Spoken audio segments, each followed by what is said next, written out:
ನಮಸ್ಕಾರ ವೀಕ್ಷಕರೇ, ನಾನು ನಿಮ್ಮ PH ನಾಯ್ಕೋಡಿ. NCI ನ್ಯೂಸ್ಗೆ ಸ್ವಾಗತ. ನಮಸ್ತೆ ವೀಕ್ಷಕರೇ.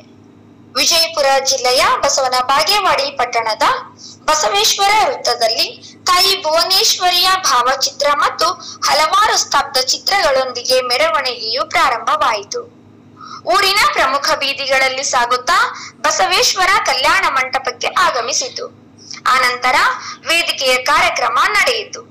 ಪಟ್ಟಣದ ಶ್ರೀ ಬಸವೇಶ್ವರ ಕಲ್ಯಾಣ ಮಂಟಪದಲ್ಲಿ ಕರ್ನಾಟಕ ತಾಲೂಕಾ ಆಡಳಿತ ಹಾಗೂ ತಾಲೂಕಾ ಪಂಚಾಯತ್ ಸಂಯುಕ್ತ ಆಶ್ರಮದಲ್ಲಿ ಹಮ್ಮಿಕೊಂಡ 70ನೇ ಕನ್ನಡ ರಾಜ್ಯೋತ್ಸವ ಸಮಾರಂಭದಲ್ಲಿ ಉಪನ್ಯಾಸಕರಾದ ಮಲ್ಲಿಕಾರ್ಜುನ ರಾಜನಾರ್ ಆಗಮಿಸಿ ಮಾತನಾಡಿದ ಅವರು, ಅಂತಾರಾಷ್ಟ್ರೀಯ ಆಂಗ್ಲ, ರಾಷ್ಟ್ರೀಯ ಭಾಷೆ ಹಿಂದಿ ಭಾಷೆಗಳಿಗೆ ಸ್ವಂತ ಭಾಷೆಗಳ ಲಿಪಿಯನ್ನು ಬಳಸಿಕೊಳ್ಳುತ್ತಿವೆ.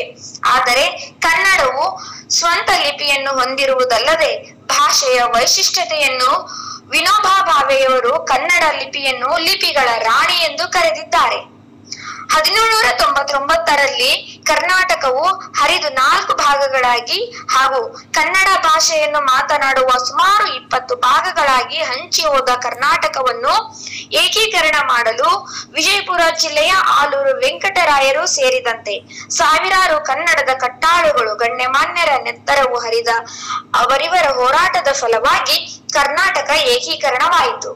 ಇದನ್ನು ಕಾಪಾಡಿಕೊಂಡು ಹೋಗುವುದರ ಜೊತೆಗೆ ಉಳಿಸಿ ಬೆಳೆಸುವುದು ಅನಿವಾರ್ಯತೆಯೂ ಇದೆ ಎಂದರು.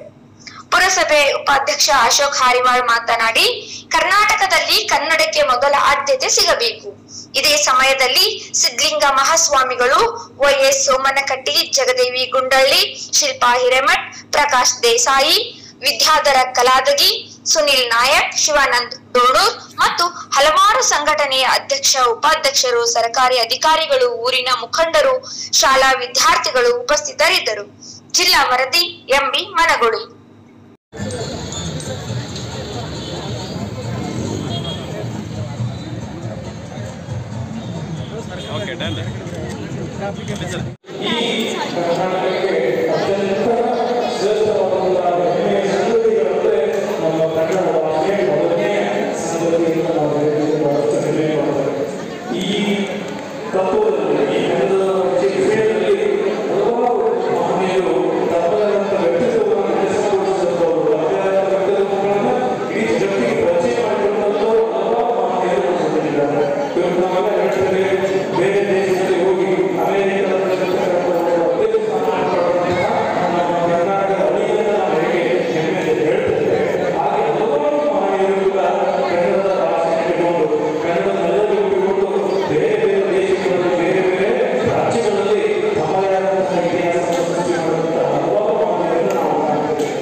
ಹೀಗೆ ಹಲವಾರು ಮಹನೀಯರು ಪ್ರತಿ ಯುಗಕ್ಕೂ ಕೂಡ ಮಹನೀಯರು ಮಹಾತ್ಮರು ಶ್ರೇಷ್ಠರು ಸಂತರು ಮಹಾನೀಯರು ಕೂಡ ಈ ಭಾಷೆಗೆ ತನ್ನದಾದ ಶಕ್ತಿಯನ್ನು ಕೊಡುವಲ್ಲಿ ಈ ಭಾಷೆಯನ್ನು ಇಲ್ಲಿವರೆಗೂ ಅತ್ಯಂತ ಭದ್ರವಾಗಿ ಕಾಪಾಡಿಕೊಂಡು ಹೋಗುವ ಕೆಲಸವನ್ನ ಎಲ್ಲ ಮಹನೀಯರು ಮಾಡಿದ್ದಾರೆ.